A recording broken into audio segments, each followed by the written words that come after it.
Hello friend, સ્વાગત છે તમારું આજના એક નવા વ્લોગમાં। જો મેં તમને રોજ કીધું એમ કે આજે પણ મને 6 વાગી ગયા। મને સવારથી વ્લોગ બનાવવો છે પણ મને ટાઈમ જ રહેતો નથી, કેમ કે જોઈન્ટ ફેમિલીમાં રહીએ છીએ તો નાના મોટા કામ, કોઈ આવી ગયું આ તે બધું।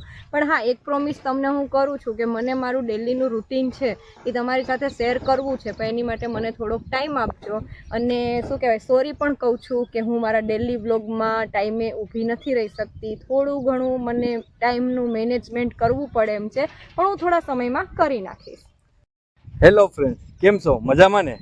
તો જો મેં 2-3 દિવસથી નોટિસ કરું છું કે તડકો બહુ બધો પડે છે, તો અમે તડકાને લઈને એક નિર્ણય લીધો છે સાથે મળીને કે માણસ જો તડકામાં નથી રહી શકતા તો પશુ પક્ષીનું શું થતું હશે। તો એવી જ રીતના અમે લોકોએ એવો નિર્ણય લીધો છે કે મેડમને મેં એક કામ સોંપ્યું હતું કે તું આજે કંઈક વેસ્ટમાંથી બેસ્ટ બનાવીને મને આપજે। તો વેસ્ટમાંથી બેસ્ટ એની બનાવ્યું છે, એ તમને બતાવે છે। આપણે જોઈએ શું બનાવ્યું છે। તો તે વેસ્ટમાંથી બેસ્ટ શું બનાવ્યું છે? જો ફ્રેન્ડ્સ, અત્યારે તડકા બહુ પડે છે, ગરમી બહુ પડે છે, તો અમારા ગામનું છે ને અહીંયા રામદેવજી પીર મહારાજનું મંદિર છે।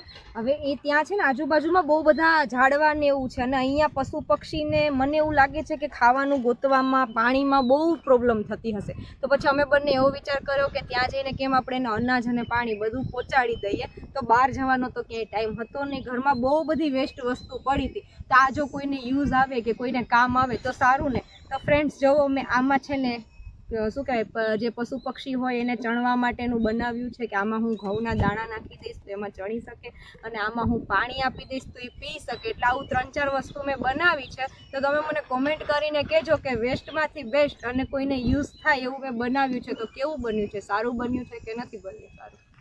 તો ફ્રેન્ડ્સ, ફાઇનલી અમે લોકોએ જે વેસ્ટમાંથી બેસ્ટ બનાવ્યું છે અને કોઈને મદદરૂપ થાય છે।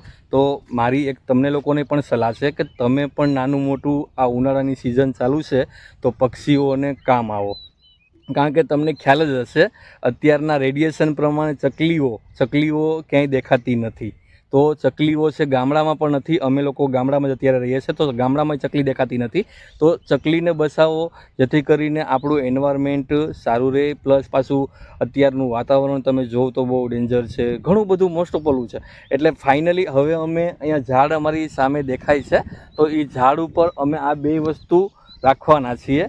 તો તમને અમે લગાવી દઈએ પછી તમને બતાવીએ। તો ફાઇનલી ફ્રેન્ડ્સ, અમે લોકો હવે લગાવી દીધું છે અને અત્યારે એમાં દાણા પણ નખાય છે અને પાણી પણ નખાય છે।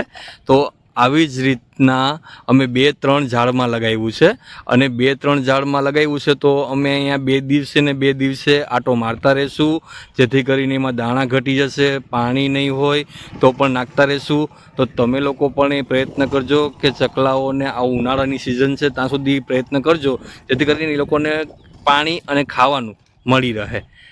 ફાઇનલી ઓલમોસ્ટ આપણે જે કામ કરવા માટે આવ્યા હતા એ બધું ફિનિશ થઈ ગયું છે। આવી રીતના એક નહીં પણ 3-4 ઝાડ ઉપર અમે ટ્રાય કર્યું છે લગાડવાની। 2 દિવસ પછી આવશું ને પાછું જોઈ જશું કે કંઈ આમાં પૂરું થઈ ગયું હશે તો નાખી દેશું। પણ ફ્રેન્ડ્સ, હા, એક વાત કે મેં તો હેલ્પ કરી કોઈની, પણ મારે હેલ્પ તમારી જોતી છે। તો પ્લીઝ ફ્રેન્ડ્સ, મારા વિડીયોને લાઇક, શેર અને સબસ્ક્રાઈબ કરવાનું ભૂલતા નહીં। મને તમારા સપોર્ટની બહુ જ જરૂર છે, તો પ્લીઝ ફ્રેન્ડ્સ મને સપોર્ટ કરજો। મળીએ હવે બીજા બ્લોગમાં।